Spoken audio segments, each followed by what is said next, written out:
First things first, last episode's ciphers.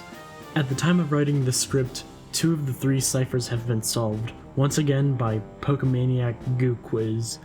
Also, something funny happened where someone else accidentally deciphered those messages incorrectly, and it's amusing just how coherent the incorrect messages are. Sorry, it was just too funny to not point out. So this devlog is about the actual gameplay. Quick tangent, if you think this looks hideous and nothing like a 2-bit warrior game should, you're completely right. Are you reconsidering wanting more gameplay footage now? Hopefully by next year's devlogs, more on that later. The art will have caught up with the rest of the game and there'll be something more to look at. But for now, icon.png it is. I did have the keyframes for most of the player animations done, but my Adobe account expired and I'm against paying that much for something more or less the same as a free program. I have a friend with his own massive project in the works that will definitely dwarf Tubanite, but for now he's willing to do the art for my game. Well, I'll probably handle the big important characters just so the art style is consistent there, because our art styles are fairly different, but most of the bosses and enemies will probably be done by him. Anyway, enough about the art, onto the game itself. As discussed in Devlog 0, the gameplay is a sort of rethinking of the usual JRPG. It has turn-based combat, but it relies heavily on dodging attacks. I've compared it to the Mario and Luigi games, which I admittedly still have to play, except it goes both ways. You can dodge the enemy's attacks, but the enemy can also dodge your attacks. This is intended to make the game feel more like an actual duel instead of I hit you with a stick, now you hit me. It also introduces skill and memorization elements. There will be attacks in the late game that are designed in such a way that you have to dodge multiple hits at once, which I call a backswing, that force the player to have precise timing. Also, while most of the attacks will technically be reactable, their speed will encourage memorization as opposed to brute reaction time.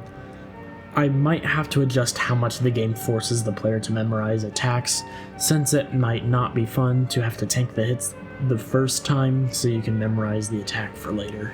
Don't think that all you have to worry about is getting hit though. There will be numerous status effects that either do the standard stuff like drain your health, or do something more unique like mess with your dodging ability. I doubt there will be many bosses or enemies that use status effects in the demo, but in the full release you'll have to deal with effects far more often.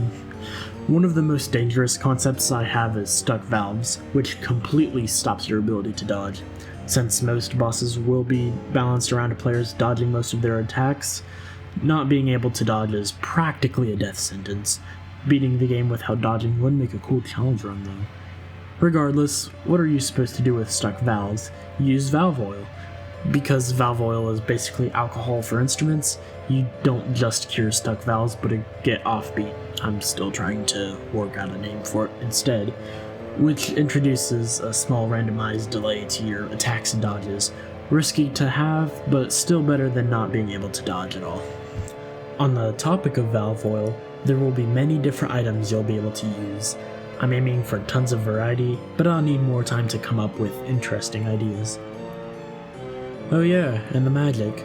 I'm kind of leaning towards doing something like the Wind Waker where spells are cast through a series of directional inputs, but it would obviously complicate combat further and require more effort than a simple menu. Tell me what you think in the comments. Since magic is connected to the conductor's baton and that isn't obtained until after the demo segment, I've got time. The game isn't just about combat though, you also have to move around the world. With that, I included a bit of acceleration and deceleration unlike most RPGs because I think not having it just feels worse. Then there's the cutscenes, which are done in-engine and currently have gross keyframed animations that attempt to emulate how the characters move. One thing that I'm still confused about is getting the player to move into place during these cutscenes. Right now I don't do anything about it because I don't care enough yet, but rest assured it will be fixed before the demo release. One last thing, the dialogue. I made a dialogue system for another project and pretty much copied it over, but as I started blocking out the game, I made some tweaks.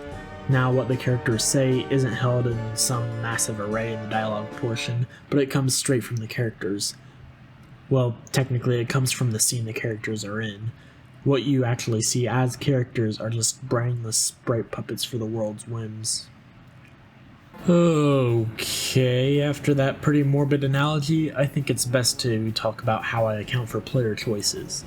When I look at a certain scenario, I ask myself, what if the player chose to take matters into his or her own hands? Here's an example. At some point in the game, you have to get two pieces of something from two different bosses. Boss A is the one encouraged by the game. Originally, I was going to make it so you couldn't fight Boss B until you defeated Boss A, but I realized that was quite contrived, so I changed it. Now you'll be able to fight Boss B before Boss A, and it features a special surprise for those who do so as a treat for anyone replaying the game. Just know that it's not for the faint of heart. And also the surprise was there before the change. Originally there was some middleman secret boss who you had to fight for the secret, but the simpler approach won for just being better. There's also been another game that I've been making, and I don't mean other projects, although that is true. In fact, you might already be playing this game. I'm talking about the ciphers at the end of these videos. That's kind of a game, right?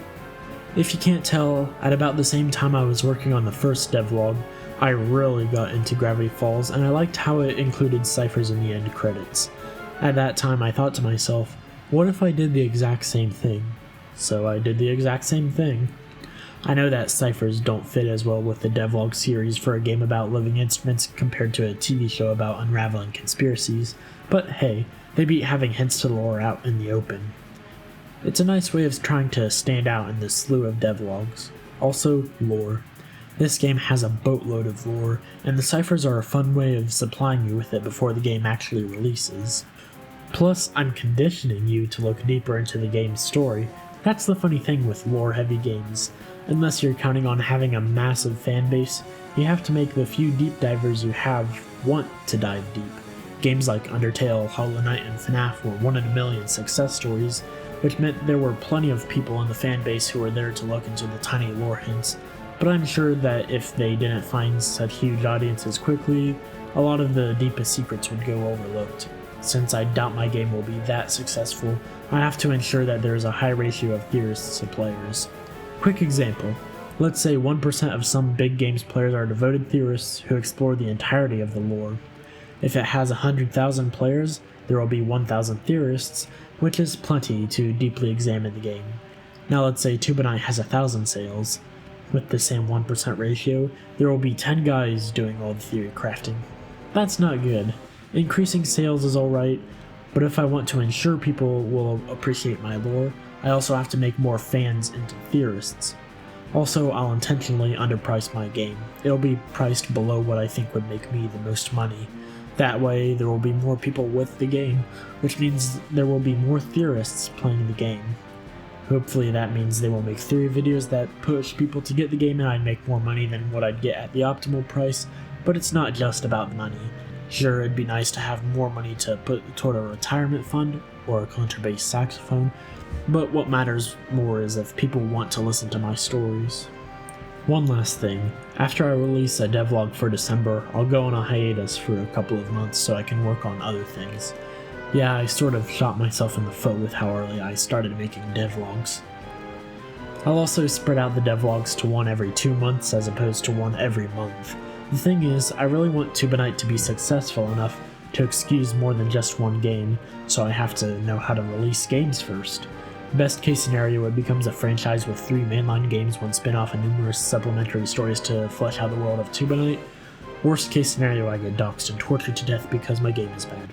Us pessimists rarely use the worst case scenario cliche for a good reason, I suppose. Regardless, the first couple games will be smaller, low-risk projects just to prove myself as a developer. I'm thinking a party horror game, a boomer shooter, and a sort of extraction shooter / roguelike would work. None of them will be super big, but they'll be better than nothing. Plus, the art has to catch up to the game. It will absolutely not be a pixel art game because I think it's overdone and gaudy. This is what I want the game's art style to look like, but unfortunately I'm not an efficient or consistent artist, so I'll have to cut down on the in-between frames. I'm treating the music as more important than the visuals anyway, and I'd rather have a great soundtrack over smoother animation. Before anyone asks, I'd rather not hire any other artists besides the one I already have. Interpersonal relations are an absolute nightmare for me, and having to do any sort of management work would exacerbate that. Plus, a smaller team means a more specific style. That said, I may have to hire a background artist because I have no idea how that works. Yeah. I know it might be hard for some of you to hear that these devlogs will slow down, but don't worry. I'll keep working on something that will come out around mid-March, and then every other month you'll have your devlog. Hopefully with 2 months between each one, I'll be able to make them far higher quality than they are right now, since my ability to edit is constrained by times when I'm able to record, and these opportunities aren't exactly super common. Anyway, that's the end of this devlog, so like, subscribe, and do whatever you need to do to make the algorithm like these videos. The lack of impressions kind of killed the last episode, so if you want more people to see my progress, you know what to do.